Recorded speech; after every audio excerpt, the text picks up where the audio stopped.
talk about rose-tinted lenses. Why is it that people of working classes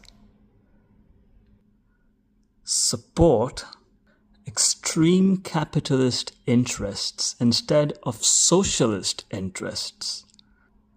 Isn't it obvious that socialist interests is going to make their lives better than extreme capitalist interests? Then why is it that so many people around the world are supporting right-wing governments who are in cahoots with oligarchs and billionaires? Why?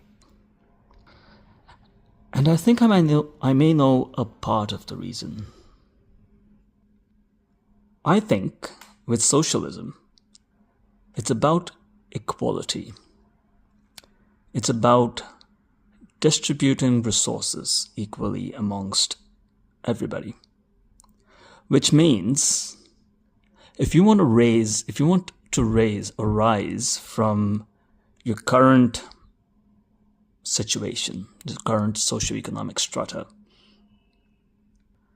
under socialism, the rise will be slow, steady, but slow.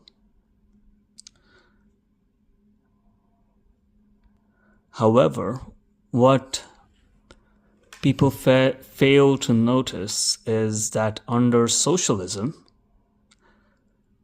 life isn't that bad in their socioeconomic strata. Life will be much better in that strata. However, in all reality, if it's a country that's been under a capitalist stronghold for many, many years, then it's going to take a really long time for them to rise above that socioeconomic strata, especially under socialism. That's the reality. Consider, as an example, a poor working class family in Mumbai. Now, under socialism, they want to raise above their socioeconomic strata. It will really take a long time.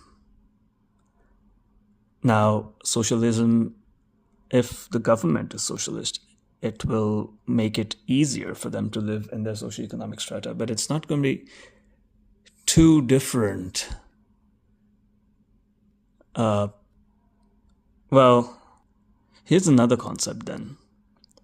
So the sensible difference, like a thermometer, right? So there's a sensible heat and a latent heat. The sensible difference is going to be more or less imperceptible. Their lives will be similar under capitalism or socialism. However, the latent difference will be immense. What I mean is the latent difference, the social safety net, medical facilities, social support facilities will likely be much better under socialism, although you don't need them on a day-to-day basis, so it's latent. Which is why, on the surface, it's going to look like, life is okay, it's just the same. But, there would be a strong social safety net hidden behind the scenes, and that's the difference that socialism brings. On the other hand, when we think about capitalism,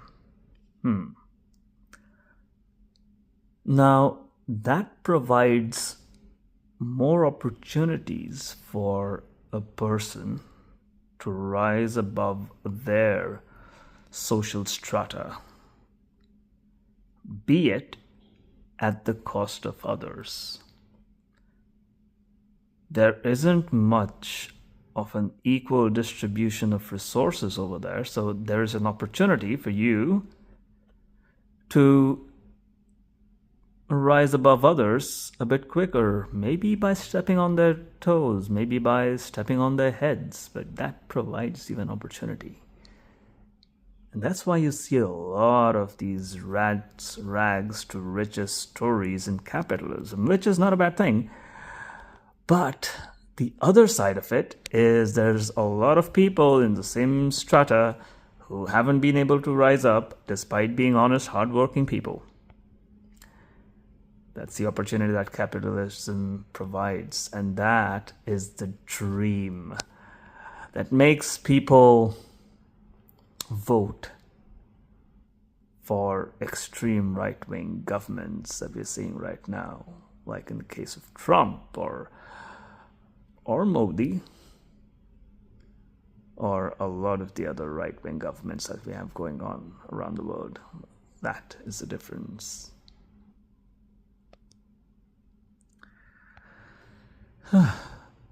Unfortunately, capitalism is destroying society and is destroying the environment. And a good dose of socialism is what we all need right now. It's not going to be an easy journey. It will take a considerable amount of time for us to get to the normal state of things under socialism, to have a good life under socialism. It's going to take some hard work, some change in governance. It's not going to be easy, but taking the easy way out and voting in extreme capitalists isn't the answer. It's just going to bring the downfall a lot sooner. Socialism is sustainable.